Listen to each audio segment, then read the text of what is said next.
Moïse a rencontré Dieu au buisson ardent.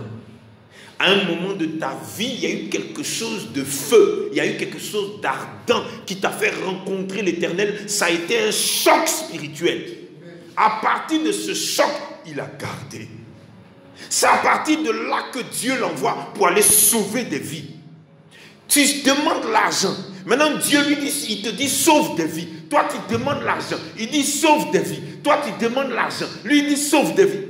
Toko, vous êtes en train de jouer ping-pong. Dieu dit sauve des vies. Toi, tu dis je veux l'argent. Lui, il dit sauve des vies. Toi, tu dis va sauver les vies, on va quitter là. Dis à ton voisin, sauvons des vies. Le Saint-Esprit dit, je t'ai dit de marcher dans cette nation. Marche. Moïse est dépouillé. Moïse monte, Moïse descend.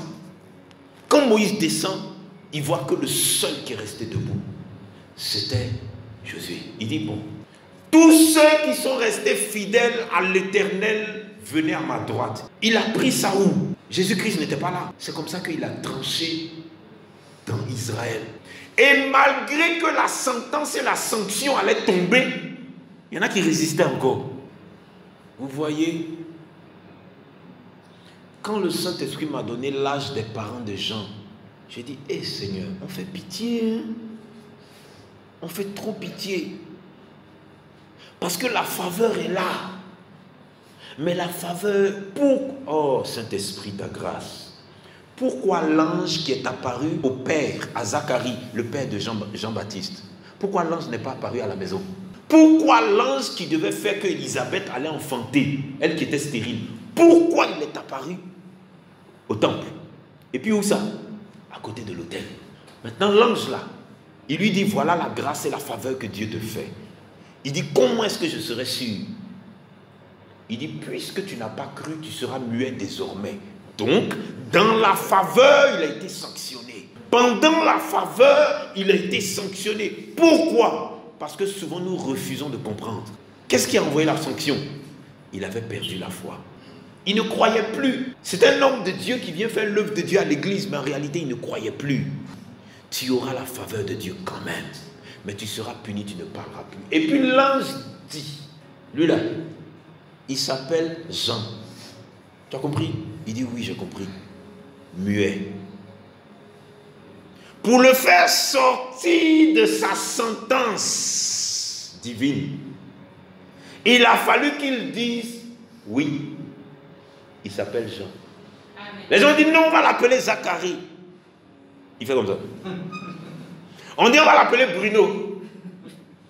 On va l'appeler Jacques. Ah, c'est Moïse alors. Josué, il dit, il s'appelle Jean. La Bible dit, tout le monde était étonné. Pourquoi? Dans leur coutume, c'est le nom du papa ou le nom du grand-père, c'est le nom du... Aucun nom qui était parmi eux. Il dit, lui, il va s'appeler Jean. Il a fallu d'abord que le papa... Oh, que quelqu'un dise le papa. Le papa.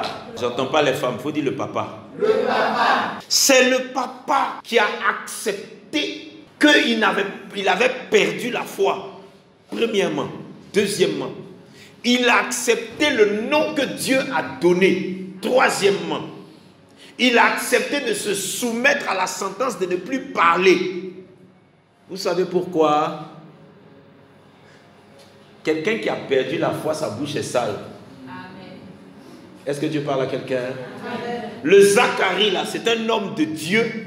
Il était dans le temple, mais tout ce qui sortait de sa bouche rendait sa femme stérile. Amen. Tout ce qui sortait de sa bouche rendait le ministère stérile. Amen. Tout ce qui sortait de sa bouche rendait l'environnement stérile. L'ange dit, puisque c'est comme ça, tu ne vas plus parler jusqu'à ce que ta femme accouche. À un moment donné là, il faut fermer la bouche du papa. Et tu dois prier le Saint-Esprit. Mais c'est le papa qui gâte.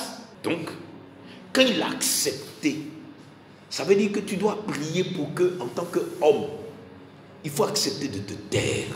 Amen. Jusqu'à l'enfantement, qui va te remettre dans la joie.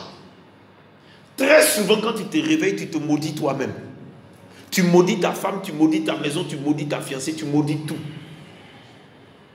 Le Saint-Esprit dit, on ne va pas fermer la bouche du gars là, il maudit, hein? On lui a donné l'onction pour sauver des vies. Il maudit avec sa riade, il maudit tout. En ce temps, c'est lui qui nettoyait le temple. Donc, avant que tout le monde rentre, il a maudit le temple déjà. Amen. Mais vous pensez que Dieu ne nous regarde pas, il ne nous entend pas, il nous entend. On a un vrai problème. Les choses sont bloquées parce qu'on doit passer une étape. Maintenant, il dit, mais regarde la bouche de Zacharie. Dis-lui de se taire. Regarde ton voisin avec amour. Dis-lui, il faut te taire, on va avancer. Voilà. Non, dis-lui. Esther, il faut dire à ton voisin, dis-lui, il faut te taire, on va avancer. Avec amour. Voilà, dis à ta voisine, il faut te taire, on va avancer. Amen. Tais-toi, on va avancer. On a trop parlé pour rien. Il n'y a pas de démon dedans. Hein. Il n'y a même pas de démon dedans. La faveur de Dieu était là et puis Israël était en train de déconner. Quand Moïse est descendu, qu'il a vu les dégâts, il est rentré dans une colère et il a cassé les tables.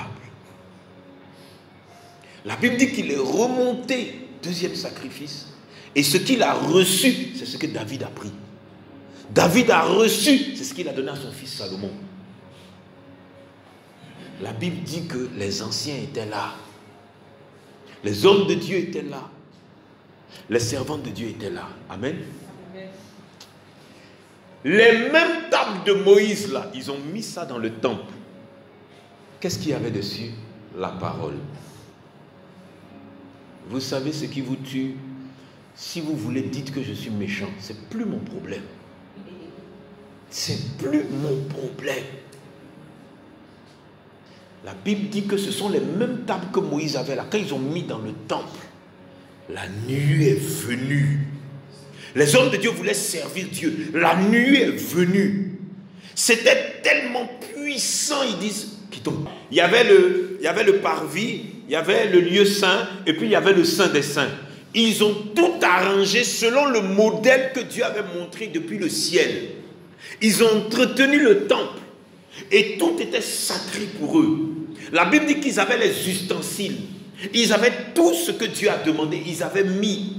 Et quand ils ont mis ça, la nuée remplie. Ce n'est pas ta chambre, ce n'est pas ta maison, ce n'est pas ta boutique, ce n'est pas ton commerce, c'est pas... La Bible dit que la nuée a rempli le temple de Dieu. Ça veut dire c'est où tu viens prier le dimanche. Les hommes de Dieu n'ont pas pu rester là pour servir Dieu. Pourquoi? À cause de la nuée, car la gloire de l'Éternel remplissait la maison de l'Éternel. À cause de la gloire de Dieu. Le Saint-Esprit m'a dit de te dire quelque chose. Toi qui te mets à genoux pour demander l'argent. Jésus-Christ dit, mais tous ceux qui sont appelés et qui ont accepté de marcher selon mes commandements et mes ordonnances, mettez-vous à ma droite. C'est la même Bible qui dit que Christ, sa grâce et sa bénédiction sont sans limite. Maintenant, à partir du moment où la gloire est descendue, est-ce que dans cette gloire, il y a une grâce ou bien une bénédiction qui manque? Elle est complète. Et la Bible dit que les hommes de Dieu sont sortis parce qu'ils ne pouvaient pas tenir. Regardez. La Bible dit que Moïse est monté sur le mont Sinaï. Et quand il était dans la nuée, le Saint-Esprit dit, rentre au cœur de la sainte nuée de l'Éternel.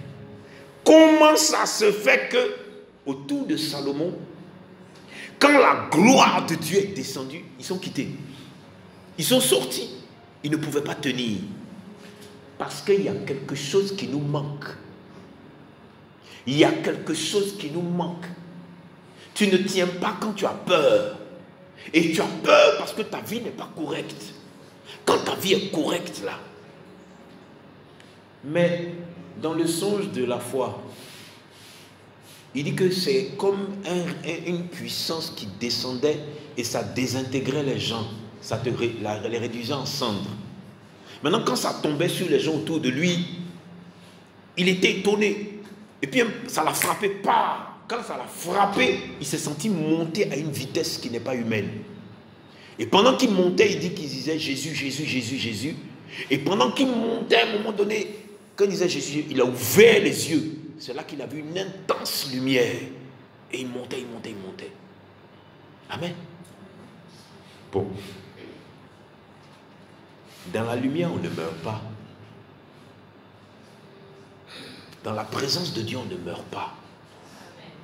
Maintenant, le Saint-Esprit dit, nous voulons marcher dans la faveur de Dieu, dans la faveur du Saint-Esprit, mais il y a beaucoup de choses qui sont impures, qui nous font peur quand on vient dans le temple, on n'est pas prêt à laisser.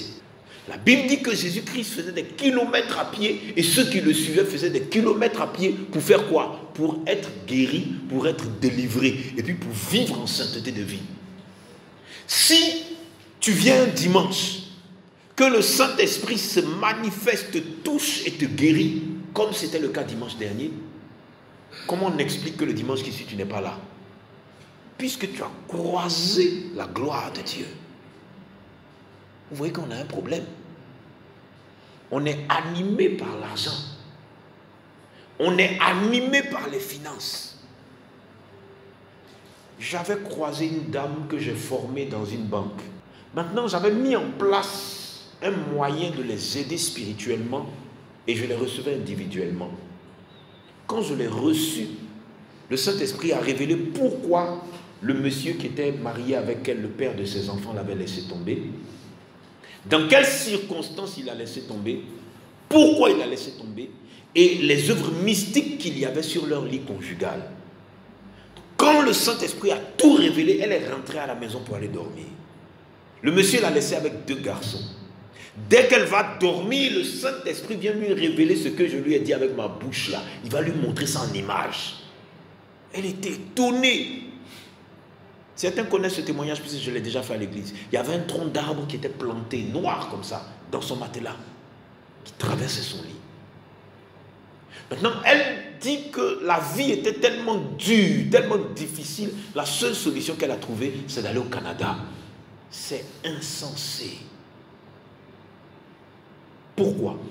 Parce que beaucoup de gens pensent que c'est le déplacement qui change les données. Non. Ce qui change les données, c'est ta consécration, ta délivrance et ta guérison. Et puis maintenant, quand tu acceptes le désert qui transforme, tout homme de Dieu, tout fils de Dieu, toute servante de Dieu qui sort du désert qui transforme est difficile à faire chuter. Amen. Sinon, tu ne pourras pas tenir.